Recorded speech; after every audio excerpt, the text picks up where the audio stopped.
Sensation back at you. I'm getting back to my normal stuff on this video. We had Windows 10 come up and I had some good ideas for that, so I dropped some videos for it and it's been helping a bunch of people out.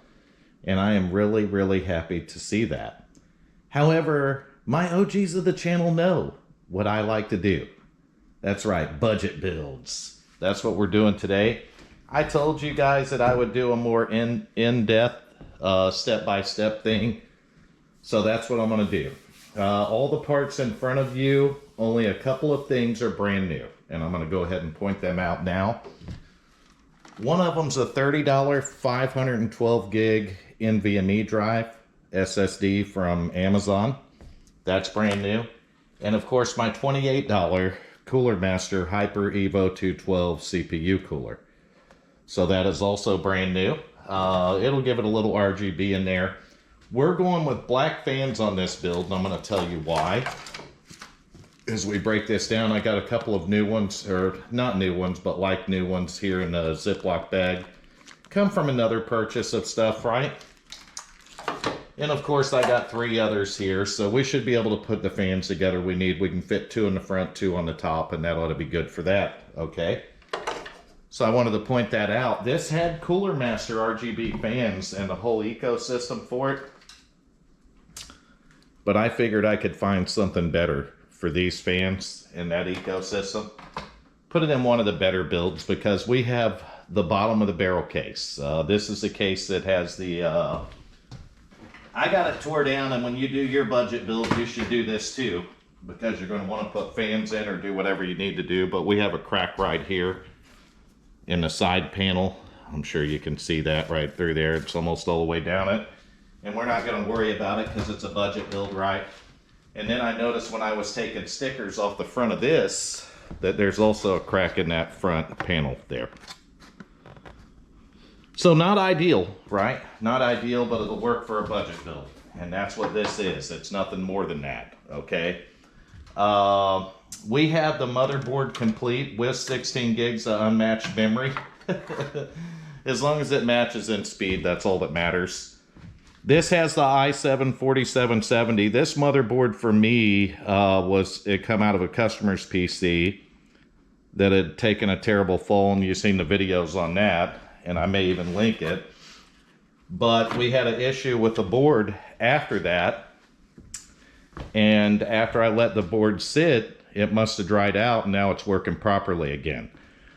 Similar setup to the way I got it from him. It has an i7-4770, and we have a GTX 1660 Ti graphics card right here, 6 gig card.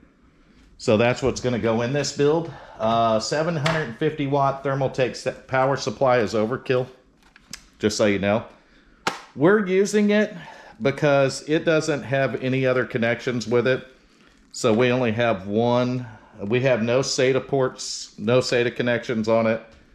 And we literally only have one PCI Express for the graphics card, which coincidentally is all that needs. So this is what we're going to have to use with it anyway. We do have an I/O shield, so we're gonna be able to make this look pretty decent. I'm going to give you a cost on stuff the way I would buy this normally.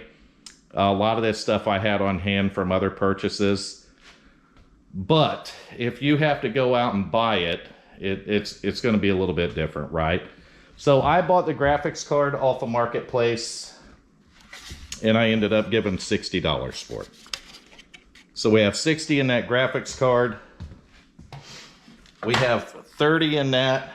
30 in this, that's another $60 for $120 right here, just on those. So the case I've already made money on because I sold the components out of it in another build. So my cost on that is $0. I wouldn't give $20 for a case in this shape, and I'm going to be completely honest with you. You can look on Marketplace, find rough cases. Sometimes they give them away for free, right? So it's not a hard thing. It's not absolutely a hard thing to get a hold of. The motherboard, I don't have any cost in, but if I bought this on Marketplace, I wouldn't give more than $50 for it. just like it is with the memory, the processor, and all. So if you do the math, $120, $50, $170, let's say a $200 all-in build on a budget build. And you can probably do it cheaper than that because I certainly have, but the hard cost I have in this one's $120 in my case. All right, SimStation back at you. Doing my normal Tuesday night stuff now. So I'm working on the budget build, and this video is going to be a little different than other ones you've seen because I'm going to do a more detailed step-by-step. And what I've done here is I've torn everything apart. I've got the CPU out. On this one, the case is completely tore down all the way down to the front panel so we can install fans and stuff, right? Because it is a budget build, and it doesn't matter whether or not you're going to keep the build or you are going to flip the build like we're going to do with this one. You know I have enough computers around here that I certainly don't need an old 4th Gen Intel budget build. We are going to do some things different with this, and that's why I want to cut you in. Or cut you on now. The first thing I'm going to tell you while I'm tearing this apart is compatibility, okay? So if you happen to buy the motherboard and the CPU and the memory all separate, then you need to make sure that it's compatible. And the first way that you do that is with your motherboard, okay? First and foremost. And what you want to do with your motherboard is you want to see what the model of that motherboard is. And as you can see on ours, we have a Gigabyte GA Z97MX Gaming. And I'll point down there where it's at so you can see it too. And that is the motherboard we got. Get on your phone or get on your... When you get a motherboard, look for that model number, okay? We know that this is a Gigabyte GA Z97 Gaming 5, MX Gaming 5, right? They're going to print that somewhere under the CPU or one of the PCI Express slots, okay?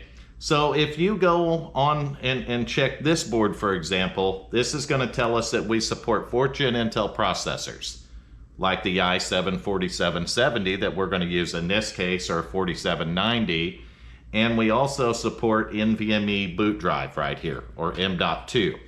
So that's a nice thing too, because you can use the later style faster hard drives on them, SSDs on them. We got a few PCI Express slots for graphics cards. We're only going to need one of them, thank goodness. But you want to look that model number of the board up, and then you want to check the CPU support and the memory support. Okay, I'm really going to zoom you in on this, and I'm going to try to go fast, but I don't want to make any mistakes doing it because this video is going to be super duper long. So I hope you appreciate this one. We're going to put the recording and the time in on it, and I hope you truly appreciate it. So let's get you zoomed in there nicely. The first thing I'm going to do is put the CPU in it, okay? It's simple. So you'll look on your socket down here, and you'll see a couple little bitty notches about where... Let me find something to point with, but be careful because you don't want to bend your pins. So you'll find a couple little notches here and there. They're little dots that are kind of sticking out, right? And they're going to coincide with the two little notches you see at the top of these Intel CPUs. So we know that this CPU goes in this way. Line up those notches and just set it down in there. Gosh, I hate recording when I'm doing this because this is how you bend pins. You want to be careful on these motherboards because you don't want to bend pins. And I don't believe we did. It looks like it sat in there nicely, thank goodness. We're going to drop that down and we're going to go ahead and hook it up. The next thing we're going to do is what I didn't do, so I'm going to cut you off and do it now. I need to take this stuff out of the boxes here. And we don't need an unboxing video, so I'll do this off camera, then I'll cut it back on. We'll get the CPU cooler installed, the memory on it, the hard drive installed, and we'll go ahead and set this to the side. Okay, these CPU coolers come with instructions, so I'm just going to show you one side. These are the brackets for the Intel. If you read the instructions on it, it'll show you what parts and brackets you need. I already took the parts out of it that we need for ours here. But if you're using like a AMD AM4 or AM5 setup, which I don't know about an AM5 on a budget build because I haven't seen those parts very cheap. If you're using something like that, then obviously you'll have to use different brackets. But they do include it, and if you look on the boxes, it'll show you. I should own stock in these Hyper Evo coolers. I bought so many of them, right? So I got the brackets on this and got it ready to install, but we're going to get the motherboard back over here because we have a couple things to do to prep for it. Number one is we need to put our back bracket into the holes on the CPU or on the motherboard, and we'll just turn it until it lines up and then push it down into place. Sometimes I'll stick a fan on it, but we have a flat surface here, so this is going to work out for us. Take your thermal paste. I'm just going to use what come in the package, right? And this is going to be the thermal compound from Cooler Master, which is a decent compound. I got this from Toasty Brothers, and my goodness, that thing's got a heck of a thing on it. That's way too much thermal paste. Don't put that much on it, guys and gals, but it'll work for what we're doing, right? It was just way too much thermal paste. So we got that done. We got these on, our brackets, so we know it's going to line up. Don't forget to take this off the bottom. I've done it more than once. You get working and busy and going on stuff, and the next thing you know, you make mistakes, right? And it happens. So these are built a little different, so they're going to have to, you'll have to watch the screw to make sure it lines up with those holes. But you're going to line them up with all 4 holes, and then you're going to get them started, kind of like this here. And I'm just going to go and turn them a couple threads in after they start. So I don't want to turn it a ton in. I just want to make sure it lines up with the hole straight. And I'm going to get all 4 started, and then you can run these screws in until they bottom out. So you can see the screws that I'm working on here. They're the same screws that we put on that bracket. Now we're just going to run them down until they bottom out, right? So the next thing I'm going to do is actually stick the memory in this board after we get this part done. And that is because I want to make sure that we clear the fan. So I have some mismatched memory, which is going to work out my advantage here. And I'm going to show you why in a second. Get all 4 of these run down. And once they're run down and tight, the only thing we're missing on this cooler is the fan. And we're going to do that. Shoot, we should have did the hard drive before we did this. So let's switch over to the hard drive real quick.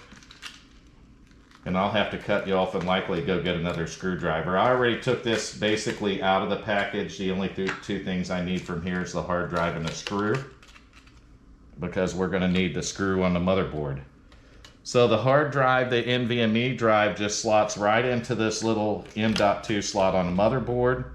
And you push it down and line it up with that screw hole, but I don't have a screwdriver that size, so I'll be right back. Okay, so I went and found me a smaller screwdriver to use for this tiny screw that comes with these things, and maybe you can see it, maybe you can't, but I'm going to turn the motherboard where I can see better, because these things are tiny, and you younger guys you'll be able to throw that screw right in there probably. And the old guy with bad eyes has got to focus on it a little bit. All right, so we got that screwed into place. Perfect. I'm going to go ahead and start doing memory now. So I'm going to make sure that these are opened up, because we're going to populate all 4 of our memory slots. I told you I have an oddball that's a little shorter, but the speed and timing and voltage is the same as the other 3. The other 3 are identical. They're just different colors, right? So line your slot up. Make sure your slot here, you can see how this is offset. Make sure your offset matches your offset in the motherboard, because if you don't, you're going to have all kinds of problems. All right, so we got red and blue. I'll go ahead and use the red one next. And these are all DDR3 1600 99924 timings there. So that's the speed of them. Voltage on them is, they're all the same volts too. XMP ready, 1.5 volts, which is pretty standard actually on a lot of DDR3 memory. The 1600s, whether it's Corsair or G-Skill or any of them, 1.5 volts is pretty common. So this memory matches up as far as speed, timing, and voltage goes. And as long as you can match those three things, you're usually good to go on them. So let's click that down now, and we got all of our memory in. In this case, it's going to be 16 gigs of RAM, and it doesn't look bad. Probably doesn't look the best, but it doesn't look bad. Now we're going to finish up our CPU cooler. So I always like to run the fan, of course, over here to where it's going to go. But you want to make sure you're always, you see where these are right here? The backing of that is the back of the fan. You're always going to pull air that way. So where this is going to sit, I like to pull air into it like this. So I'll always go on this side and I'll pull air into it. The first thing I'm going to do though, since I'm messing with it here, is I'm going to go ahead and plug our fan in. So let's go ahead and get the fan out of the way. This is a pretty simple thing to install. The instructions will show you this, but I will also show it to you. I'm going to get that set there, and the reason I ran this way is so I can run my wires the way I want to run them, and it looks good, okay? That way you don't see it. Plus this is going to be at the top of the case on this side. So that's why I positioned it like that. So these brackets are pretty easy to do. You're going to hook them through the screw holes at the top and the bottom of this fan right here. And I'm just going to use my thumb to push them in, right? And I'm going to set that back down where it's flat and level here.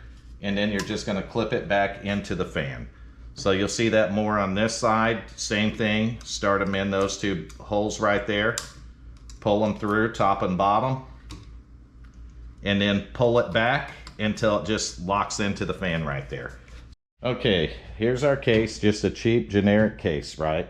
And it's a budget build, so I'm going bottom of the barrel. Took the worst case I had back there, gonna be completely honest with you. I took the build out of this one, put it in a better case, sold it for more money. Best way to put it. I'm gonna show you how to install one fan, but I'm gonna tell you what you wanna do. When you get the case, tear it down like I did. Both side panels are off, front panels pulled off of it, right? The only fan in it's this rear fan right here, which is fine. It's installed. As long as it works, we don't care. It's going to stay. I got a couple new Cooler Master fans in a bag here. And I just went through my old fans and found this. These are going to be black fans, no RGB stuff in here because we don't have any SATA connectors or anything. And I just want to show you, I want to go over cooling with you and show you how to mount one of these fans, and then I'm going to shut you off and move to the next phase of the build. Because once you do one of them and understand cooling, then you don't need to watch me install 5 fans into this or 4 or whatever.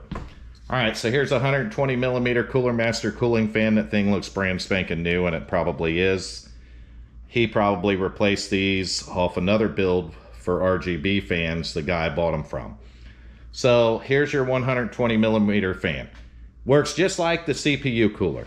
So you see this black shell or casing here? That fan, you don't see it on that side. That fan's going to pull that way. So it's going to pull air through the fan this way and blow out that way. So you always want to keep that in mind. If you look on the fans closely, I'll see if I can find it on one of these. That way I can show you.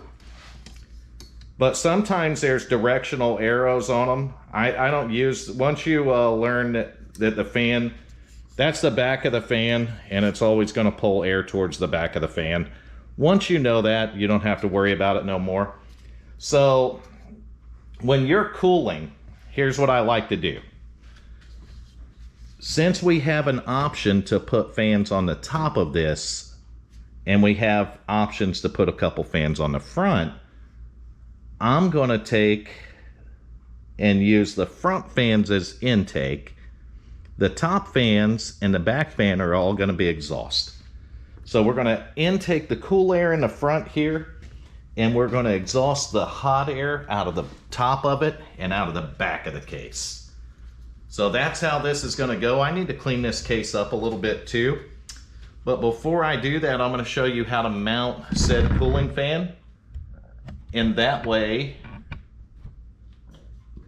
you know what you're doing. So I want to pull air in with this fan, which means I'm going to face it open face right to the front of the case. So I'm going to face it just like this here. I want to run my wires to the back though. That's why I tore this case down. This fan, this case is junk. I don't like it. It'll work good for our budget build, but I'm not a fan of it if I was doing a build of my own. I'm going to slide that right down in the front, and I'm going to line it up with the screw holes. Now the one thing I don't have is screws to go in it, but I'm sure I have a whole bucket of screws laying here, so I'm going to go ahead and grab a couple out of it to throw in there to get this party started. And then I'm going to work on this stuff a little bit off camera and get all the fans installed, and then we'll move on to the next phase of the video. But I'm going to line this fan up. We got it facing the right direction, and I'm going to go ahead and start a screw right here. Run it in about 3/4 of the way and stop, because these are fixed holes on the bottom. So we want to make sure that we are lined up for those holes, okay? And it's hard to see because of my lighting and how it's facing, but you'll see it. I mean, just work with it until you get the hole lined up, right? All right, we're gonna put the IO shield in the back of this now, right here. Always where your little circle holes are there, go to the bottom. So that's the best way to look at that. Unless you've got an upside down case and your IO shield goes down here, but it'll usually always go to the bottom. I'm gonna try to, I got a fan in the way there, the wire. So I'm gonna try to just get it kind of lined up halfway. And once I get it there, I'm gonna push on it on all 4 corners, and you can hear it pop in, right? So you could hear that pop in, so the IO shield just drops right in there. All right, so we got that done. I'm surprised it went that easy on this cheap case. I'm gonna throw that fan wire around because we're gonna have to cobble that up a little bit, zip tie it and make it look good. So let's take a look down in the case here, and the reason why I'm gonna probably focus you in and cut you back on for this part. Okay, here's your lesson. This is max zoom on here. So I'm gonna take my screwdriver and I'm gonna point what I'm talking about. These little guys right here. So these are called standoffs. Sometimes if you look in the case, there's gonna be a code, like A is ATX, U is micro ATX, and I is ITX. So what we wanna do is we wanna look for all the ones with A, or U, actually, since we got a thing. So it'll have the letters right by these, so we know where all the U's are. Unfortunately, it's a generic case, so of course they got U's in spot U shouldn't be. Make sense? Nope, make it. Those are actually right. What we want to make sure is that we don't have any of these pins where they do not need to be, because that's a big problem. I can tell you by looking at this that we have one where it shouldn't be, and it's located right here. And I can tell that because we have 2 close together. Actually, it's not one that we don't need. So let me set the board in here and check it real quick. No, we're lined up good, so we don't have anything in our way. So we're good. There's not going to be any pins that short us out or nothing. So that worked out perfect. I got the motherboard set in there and lined up. We're going to go ahead and go to the next step of this thing. So line it up with your pins. I always use that pin as an alignment pin. And I don't know what I'm going to do for motherboard screws, so I'm going to go in my box of screws here. It wouldn't be a bad idea if you order anything from eBay or maybe even look on Amazon. Find you a box of screws. So I don't want to tighten that all the way. I just want to make sure it was the right thread, and it was. And I'm going to leave it kind of loose. And I'm going to start that one because I can pivot the board any way I need to off of that. So if I need to slide it back or forth or pivot it, I can do that. All right, if you've gotten to this point, you're doing really good on your build, okay? I'm going to move you guys back out a little bit to see this. We're going to do the power supply now. You can see it looks really big because you're zoomed way in.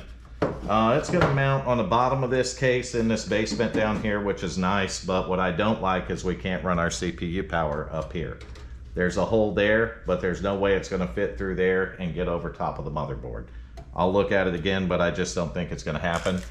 I kept 4 screws from a new power supply that we're going to use on this, but let me readjust the camera so we can get you set up to see how to put the power supply in. This is pretty self-explanatory here. You got your 4 screws, and mine's going to be in a bag or over here, wherever I want to grab them from. So I'm going to reach here and open this little Ziploc bag and just knock my screws out. These are actually power supply screws. That bags of them come in the new Thermaltake Smarts.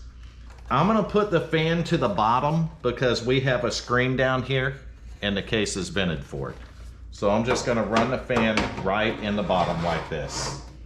I'm going to put the power supply just like that with a fan at the bottom. I'm going to move the power supply up into place and see right where my bolt holes line up with the screw holes on the power supply. I'm going to go ahead and hang a couple screws in it so we can get it started and then keep it lined up straight where it goes.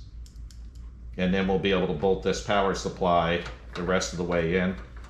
All right, that's as far as I can zoom this, so I'm going to do the best I can. I use my phone for a flashlight because I'm old and I need to be able to really see what I'm doing here. So I can tell you by this one, because it's based off of color, your red is always going to be your power switch. I'm moving a chair around, so if I move you, I'm sorry. We just got to get stuff situated where I can work and you can stay there and watch. So the first one I want to find is my power switch, because I'm going to go to where the 2 pins are that have the red underneath of them. And I'm going to plug said switch in. And that's not good. There we go. It don't fit it good. So it's fitting it very loose here. So hopefully there's nothing wrong with that power switch right there, because that doesn't fit that board tight. Let's get it. No, it doesn't fit it good at all. Let me cut you guys off and I want to see what's going on with our power switch right here. I use these little pair of pliers right here. They're cutting pliers, so be careful. And I crimped those tighter and it worked. So we got that done. What's going to go right below that's going to be one that says reset switch. So it's going to be a double pole switch like we got in our hand. It's going to go directly below that power switch. So the 2 pins directly below it. I don't think that's what those are, but we'll try it again. I'm pretty sure that it goes, oh, that's got 1, 2 pins. So it goes 3rd pin down and right there, right underneath of it. Hard drive switch goes right next to this on the bottom left here. And then the only thing left is going to be your power LED. I do minus on the 2nd pin back, and I do plus on the 1st pin back. So that's how I do the front panel connectors. And then I'll run over that with you real quick to show you. This board was nice because it was marked with all the different colors, the red, the yellow, the green. And then you can pretty much know that your red is always going to be your power switch. So this last pin here is always going to be the worst one. That's just because it has to be, you know. And I'm just going to sit here and fight this for about 30 minutes, and then I'm going to get pissed off at it and beat on it and kick on it and you name it. There we go. So we got all them into the front panel. We're not worried about cable management yet because we just want to get it wired and fired. I'm sorry. Something like that. Like I used to do to the cars, wire them and fire them. Nope, that was all dumb, right? Okay, so the next wires I'm going to run in is, let's do the USB 3.0. So if we flip this case up again, you can see the USB 3.0 on this motherboard is right here. So pick you up a little bit so you can see that. It's right here where my finger's at. So we just literally need to come underneath that stuff right in here. You're going to see a little indentation on this for the USB 3. So there's a little indentation right there where my thumb's at. You'll be able to see it on yours, and there's a notch in that USB 3.0 slot that indentation sits in. So So just line it up straight. Those pins are easy to bend and a lot of people mess these headers up. So be real careful when you plug it in. Make sure everything's straight and you won't have a problem with it. So next we got our HD audio. If you look on the motherboard, it's marked over in the corner. It says HD audio. So that's where we're going to go with that one. And then these are your USB hubs in the middle here, so we know we can go to one of them for a USB. We're going to go ahead and finish that off since it's quick and easy. So HD audio is going to run the farthest, so I'm going to do it first. And I'm going to try to come underneath here and come from the bottom and run our audio right into this slot here. So I'm kind of doing that where you can't see it, but I'll show it to you when it's done. You'll understand it better. And then the USBs come in the middle. So we're going to go where we went with these power ones, and I'm going to stay close to it so I can keep these cable managed together. And I'm going to plug this in right next to this power assembly. And we have all of our wiring with the exception of our fans and our graphics card done. So just like that, we wired the whole thing. CPU powered, motherboard powered, all the cable connections done. Front panel wired, USB, front audio, all of it in. USB 3.0's in. So now we got cable management, we got fans, we have a graphics card, and then we can put it back together and finally boot it up. And see how our budget build works, right? That's the most exciting part. It always is. The most tedious part of these builds are doing the cable management and stuff. I'm going to show you a little bit about that in this build, not too much. Everybody's going to have their own way of doing it. So that's just how it goes, right? Everybody will always have their own way to do it. I'm going to cut you off though, because your fan headers are all over the board. And you'll be able to see them just by looking at the end of one of these fans. You'll see how it is. I'm going to zip tie that together too, so we can zip tie this fan up, and this fan's going to plug in, for instance, right here on this motherboard. And if you have a 3-pin, it'll still go on a 4-pin fan plug because it's slotted where it'll hold it. So I just plug that right into a 4-pin, and it's a 3-pin fan. The next thing I'm going to do is, of course, zip tie this all together where it's nice and neat. And that's kind of how the fans work. So if we get on the back here, you're going to see a bunch of fan wires. Flip you around. Fan wire, fan wire, fan wire from the top, fan wire from the top, fan wire from the front. What else we got? Do we have 4 there? We do. So we have 4. The longest one of these, I'm going to run directly to the main board. So this one right here, I'm going to find a slot on the bottom to put him to, and we're just going to run him directly to the main board, because the other 3 we're going to run a fan header on. And what I mean by that, no we're not. I'll have to find one that, because that's a Molex setup, so that's definitely not going to work for me. Crap, and I bet I ain't got enough headers on here, so I may have to order a part for it. They make a single fan that'll plug into about 3 of these. So it is made, I just don't have it. So we're going to have to figure out the fan wiring. I might have to order one of them. What I was going to do is plug one into the motherboard and then run 3 of these together to a single hub, and that would work. You could put a fan hub in too and it would work. So that's how the fans work. The only let me figure the fans out, do some cable management. So your fan wires you'll have to work on, figure your plugs and stuff out where they're at. I can't do that for you. We got a fan header here on this board. We got one up there. There's another extra one at the top over there.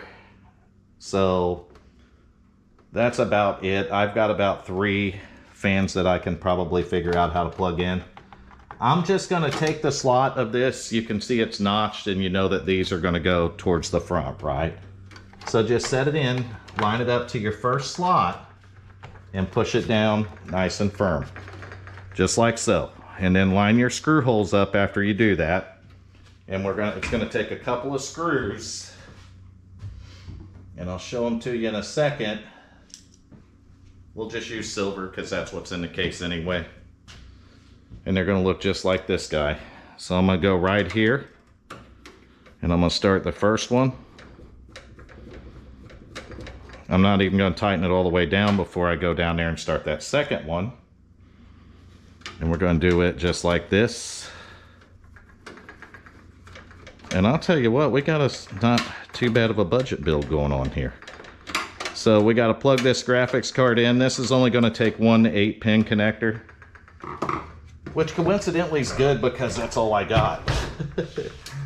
It's going to go, we're just going to take it right through here where it's closest to it. Oh, you can't see crap, I'm sorry.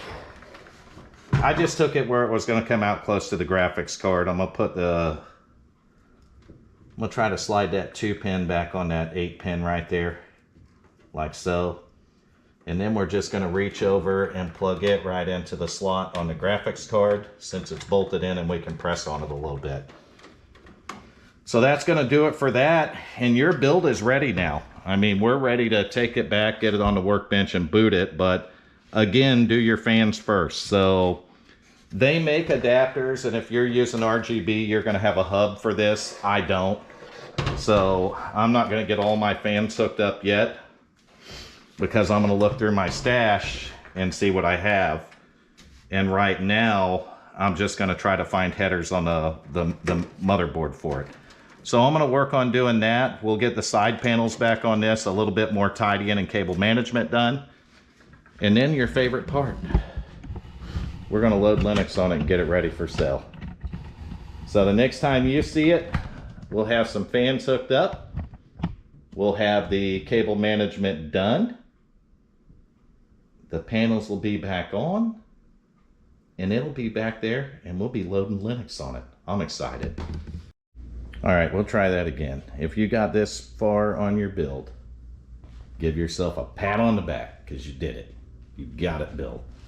It might have been your first build, and you put it together right, and you got it done, and it come out pretty good. Even mine did. Hopefully yours did too. Take your time on the cable management. Get you a bag of zip ties when you're picking up your stuff. I use clear zip ties on this one, but you get you a bag of zip ties. You sit there and you take your time, and you're going to have a nice fine budget rig to start with. You don't need to have the latest, the greatest, the best, and the most expensive to game on.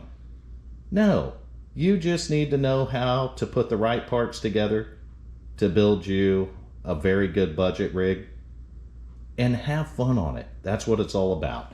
I'm going to load Zorin Linux on this one and put Steam on it, and I may even test a couple games on it to see how it performs. And then I'm going to get on the marketplace, take some pictures of it, put it up on the marketplace, and I'm going to ask $250 for it, and we'll see what we get out of it. I've got $120 all in on this one because, like I said, the other parts I bought on marketplace deals and made money on them. If you're doing your own budget build, it could cost you $200 to $250. Anything over that, in my opinion, is not really a budget build with used parts. So look around on marketplace, eBay, goodwill.com, any of the places that you can pick up PC parts, Jawa, anywhere like that, and put it together. You don't have to buy everything all at once if you need to buy it over time. The most important thing is when you get the motherboard, you need to get the model number off of it, Google it, go to the manufacturer's website, look at the CPU support and the memory support, because you want to make sure that you build a compatible system. Cases, you can find used cases on Marketplace from $20 to, I see them free sometimes. You can get them for $20, $30, $50, $100. Whatever kind of case you want, whatever you want to spend. Just remember what I said about a budget build. $200 to $250 in my opinion. So this one will work good for that. The next time you see it, I'm going to put Linux on it, and that's going to be it for the budget build video.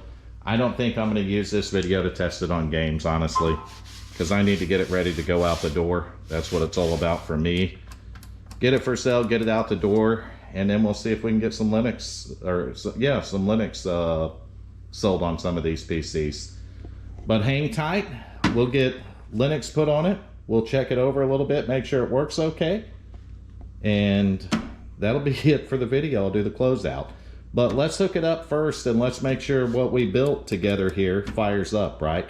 Because if it don't, nothing was worth it. And I think I need to put Zorin back on a USB stick anyway. So I'll catch you guys on in a few minutes. I'm going to set you up on my camera. I may even try to run a capture card to it, so we'll see. We'll see. Just give it, it'll just be, well, it'll be no time for you. So, I mean, it'll be like instantly. You'll see it right now. All right. So I am literally editing the video on the budget build, and you can't see me. I got my favorite damn computer up here, though.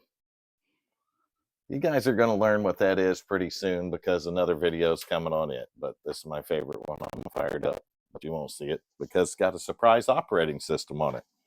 Can't give that video away. But I'm finishing up the editing on this video you see on the screen.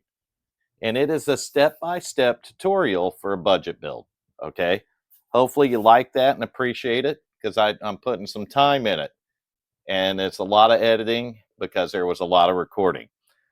I was originally going to include the installation of the operating system of choice on that budget build. Ooh, that might have given away what this is. But it's not what you think. But it is what you think, but not what you think. So getting back to the budget build, I'm going to get playing around here and I'm just going to forget what I was doing, right? That's usually how that happens. Let me sign into my network real quick, though. Oh,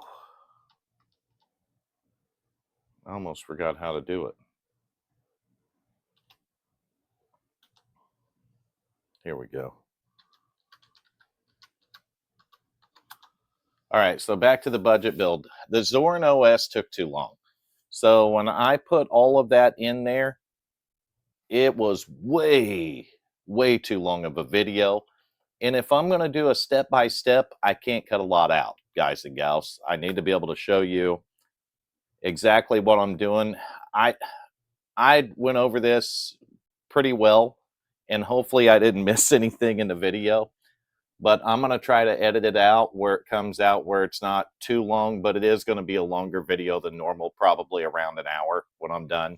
I'll try to get it under that, but I don't want to cut that stuff out. And this isn't for you seasoned builders as much as it is for entertainment purposes. But for the novice or the beginner builder, I think that some of the tips I have in here will help them greatly. So unfortunately, this is going to be the closeout to that budget build video. It is finished and complete now. It's not sitting up here, but it is finished and complete. And you guys seen the complete product at the end of the video, but it is finished and complete, and I am just about ready to list it for sale. And we'll see how we do, and it's going to be exciting to see how we do with the Zorin. But the Zorin install on that went a little bit differently, and those videos were long enough to make it one, literally.